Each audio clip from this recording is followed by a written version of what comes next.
आपने माँ के बारे में तो बहुत सुना होगा, बहुत जगह पढ़ा भी होगा। माँ के लिए अच्छी अच्छी हिंदी कहानियाँ लिखी गई है, लेकिन पिता के बारे में बहुत कम ही लिखा गया है।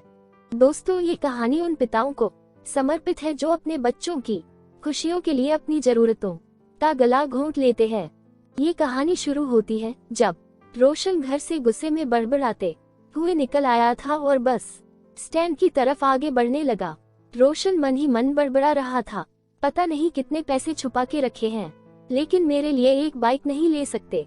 अब मैं यहाँ से चला जाऊंगा और तब तक वापस नहीं आऊंगा जब तक मैं खुद के पैसों से बाइक नहीं खरीद लेता। इतना सोच ही रहा था तभी मेरे पैर में मुझे कुछ चुभने का एहसास हुआ। नीचे देखा तो समझ आया कि जल्दबाजी में पापा के जूते पहन आया हूँ। उन जूतों में कील उभरी हुई थी जो मेरे पैर में बार बार घाव किए जा रही थी, लेकिन उस समय गुस्सा अधिक था तो मैं बड़बड़ाते हुए आगे बढ़ गया। एकाएक मुझे याद आया कि मैं पापा का पर्स भी साथ ले आया हूँ।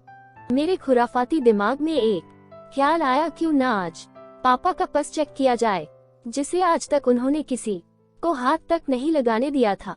पता नहीं कौन सा खजाना छुपा है इस पर्स में जो किसी को हाथ नहीं लगाने देते थे। जब मैंने पापा का वह पुराना पर्स खोलकर देखा तो उसमें पैसे तो नहीं मिले, लेकिन पैसों की जगह पर एक डायरी रखी हुई थी।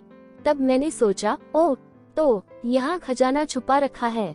मैं समझ रहा था कि यहाँ पापा ने लिखा होगा कि किससे कितने पैसे लेने हैं और किसको कितने पैसे दिए हैं, लेकिन मैं गलत था। जब मैंने उस छोटी सी डायरी का पहला पेज खोल कर देखा तो वहाँ पर जो लिखा था वह थोड़ा सीरियस कर देने वाला था। डायरी में जो लिखा था उसे पढ़ने के बाद मेरे चेहरे पर जो एक्सप्रेशन थे वह गायब हो चुके थे, क्योंकि डायरी में वैसा कुछ नहीं था जैसा मैं सोच रहा था।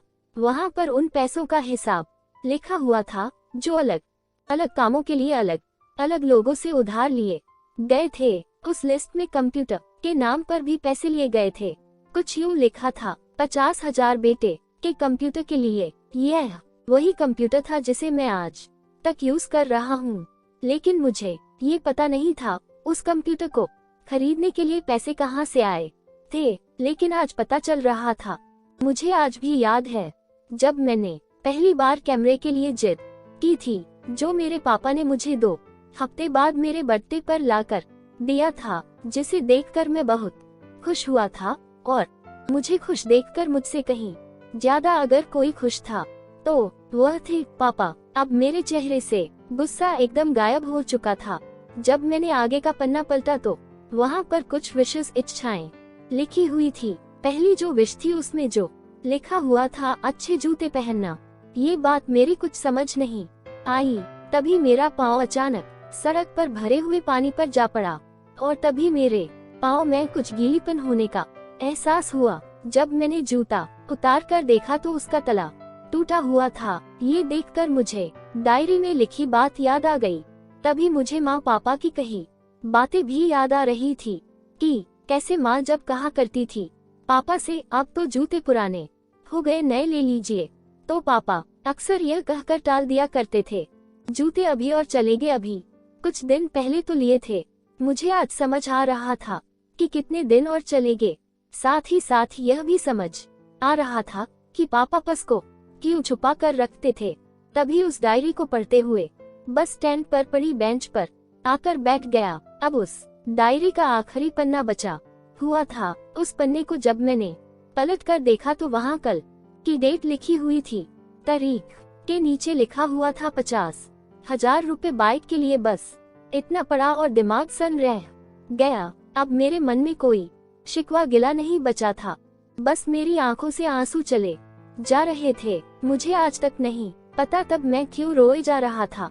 अब मैं जल्दी से घर की तरफ भागा, लेकिन जूतों की वह कील पाँव में अब तक घाव बनाने में कामयाब हो चुकी थी। मैंने जूतों को रास्ते में ही निकाल कर फेंक दिया और भागते लड़खड़ाते हुए घर जा पहुंचा, लेकिन पापा घर पर नहीं थे। मैं समझ गया वह कहाँ थे। मैं सीधा पास वाली बाइक एजेंसी की तरफ भागा। पता नहीं आज कहाँ से इतनी ताकत आ गई थी कि मैं भागते हुए थक नहीं रहा था, और वह भी बिना जूतों के नंगे पैर। जैसे तैसे मैं बाइक एजेंसी पर पहुंचा। पापा वही थे। मैंने पापा को दौड़कर गले लगा लिया और मेरी आंखों से आंसू रुकने का नाम ही नहीं ले रहे थे।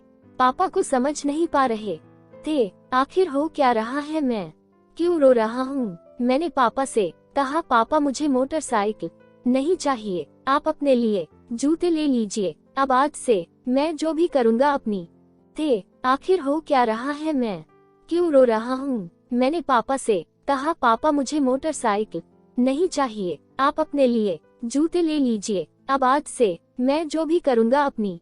अगर आप लोगों को ये कहानी अच्छी लगी हो तो शेयर कीजिए, लाइक कीजिए और सब्सक्राइब कीजिए।